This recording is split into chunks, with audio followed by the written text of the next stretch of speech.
What's up friends, Chook here, and I thought I'd just go over the main changes for this most recent Overwatch update. So the main thing they did was introduce, finally, a deathmatch style of play. So for everyone that wants to just go out and kill the other person and not worry about the actual objective, which is a hell of a lot of the player base, you can do that now. So I like Overwatch a lot because of the objective-based stuff, not just going out and murdering the other person and stuff. So the whole strategic side of things. But for people that just want to go out there and shoot the hell out of everybody else, now there's Team Deathmatch. So that base is covered for you, which is great. On top of that, there's a new map for the Team Deathmatch, and they've changed 4 heroes slightly. So what they've done with Junkrat is you can see now that he has his concussion mine. He now has 2 stacks of it. So I was curious how this worked because I didn't actually look on the PTR or anything before it came out. You can't put 2 down at once. It just replaces the other one. But it just means that you can quickly throw out 2 in a short amount of time and do a lot of burst damage. So I thought maybe you could put them both down and then right click would detonate them both. Or maybe detonate the first one, you have to press right click to detonate again. Not the case. So you can throw out one, blow it up, blow another one up, and do a lot of burst damage that way. I missed the first one, but you get the idea. So that's his major change. What you can also do is you can kind of do a lot of double jumps now with it as well. So you put this down on the ground, wait until you have another charge. You can click that, jump, click that, and you can see you can get a lot higher. So yeah, a lot of cool stuff you can do with that. But in the little that I've played of this new patch, and Junkrat is my favorite character in the game.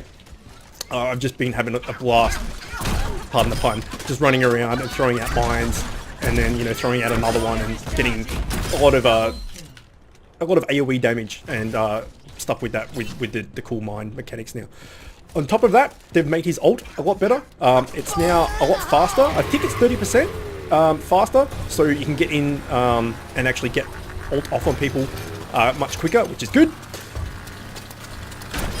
Because the biggest letdown or the biggest drawback of Junkrat's ult is you can hear it coming from a mile away, and people will shoot it down before it gets anywhere. So the fact that it's quicker now is a lot better, and you should be able to get into positions to blow it up a lot easier. Now it also says that it has no timer. It doesn't delay the timer while going up a wall. However, I haven't found that to be the case. I don't know whether that's bugged or whether I'm just not doing it right.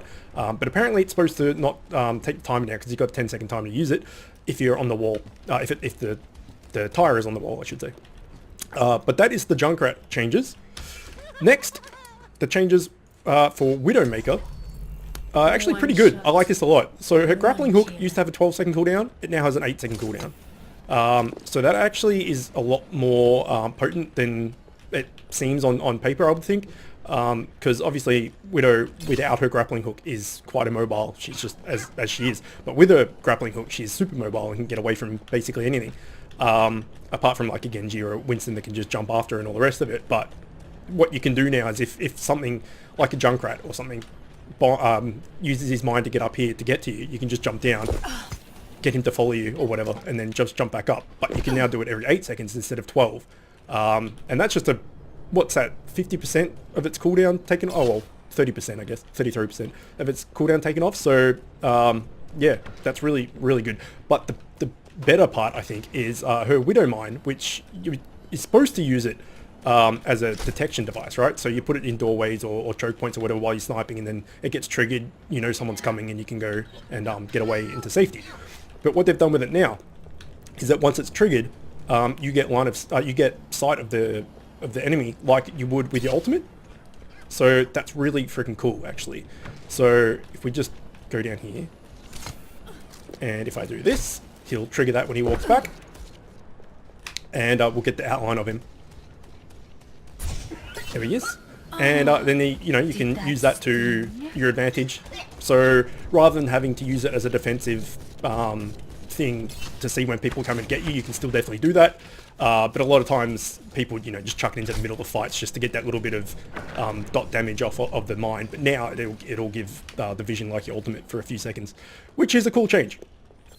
Another change they made was to Erisa. So they changed her in 2 ways. They made her primary fire a lot quicker, which is awesome. So I know Erisa's not that popular. I personally love her. I think she's great.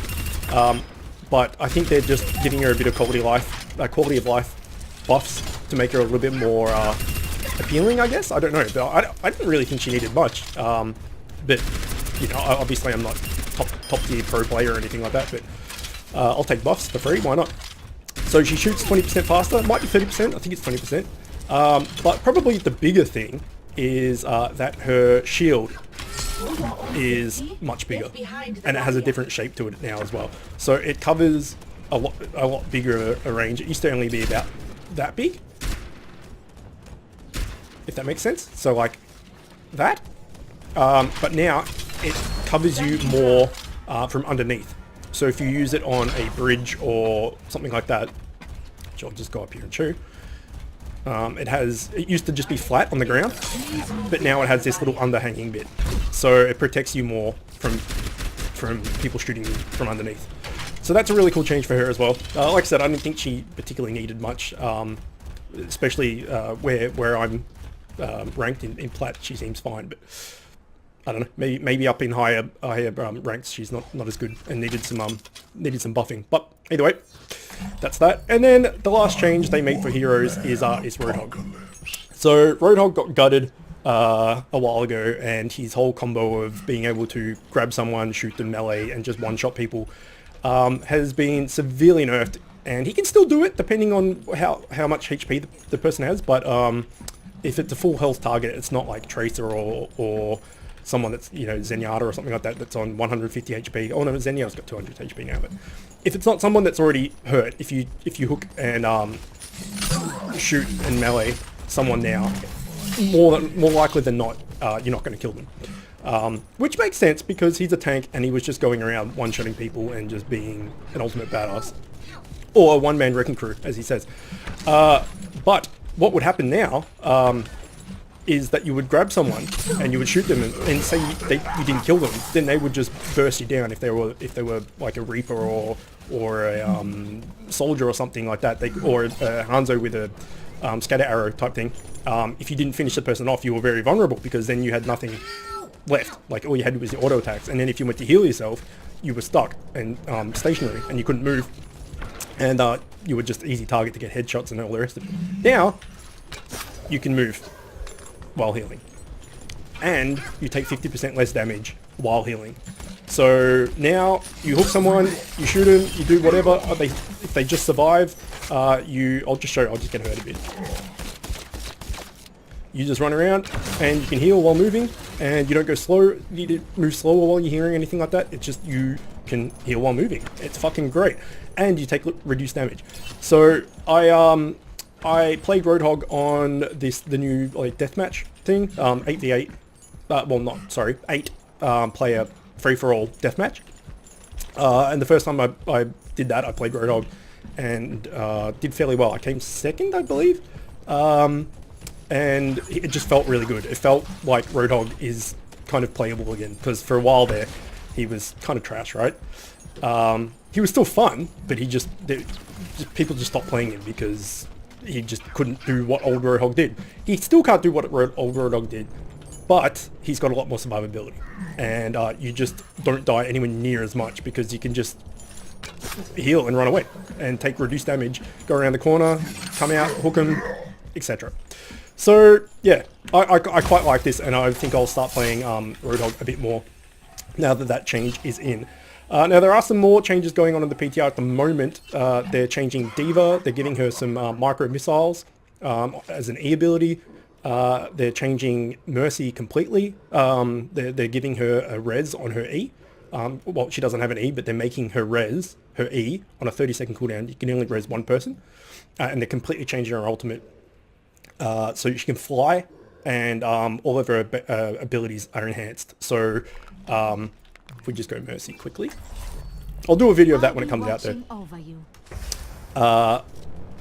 If she has her ult on and she was healing this bot, the healing beam would then latch onto this guy as well, and so you would be healing both people. So anyone in a close AoE of the person you've got your beam on will get healed or damage boost. So, and you can fly. I mean, she has wings, right? So it was a bit dumb that all you could do was just do that, and that was as much flying as you could do, and hover, I guess, as well. But now you can fly. I think it's space to fly up and crouch to like jump to go up and crouch to go down. But you can just fly around wherever you want and heal multiple people, chain heal people or chain damage people.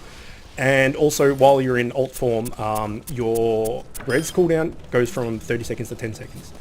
And I also believe that when you use alt, your cooldown on your res refreshes. So you could hypothetically res this guy, alt, res this guy, 10 seconds later, res this guy. So you could get 3 reses out in, what, 11 seconds? Which is crazy. But the thing with Mercy and the way she is, I'll go into this more in the next video when that change actually comes live. But people, as you would know, will play Mercy, and then as soon as they've got their res up, they would just go hide, and then, you know, a team fight would break out, 3 or 4 people would die. She'd just come in, Guardian Angel in. Is that called Guardian Angel? I think it is. Yeah, Guardian Angel in, res, and turn the tide of the battle. And it was just got a bit stale because people would just literally just hide and try and not get found, and then come in and do this massive res. So they wanted to, I guess they wanted to make her more active and more to do with her. So now it's just like, oh, one person's down, quick, res that person, 30 seconds later you can res again. And then, you know, when you need the big multiple reses and you need to really put some hurt down on someone, or you need to heal a lot of people at once, pop your ultimate and then the beams will connect everybody, which will be awesome. And Mercy's actually the character I've put more hours in than anyone else, and I really enjoy her. So I want to see how the new Mercy goes, but it looks like a lot of fun from the videos that I've seen. But we'll get to that next patch when it comes out, if it is next patch. Either way, there's a quick little rundown of the changes to the heroes, and an update about the Deathmatch as well, which will no doubt make people happy that they finally put Deathmatch in. Because it's really frustrating when you're trying to push the payload and people are just going off shooting each other and not actually doing the objective. But that's what it is, I guess. So, either way, hope you enjoyed that. As always, thanks for watching, and I will see you next time.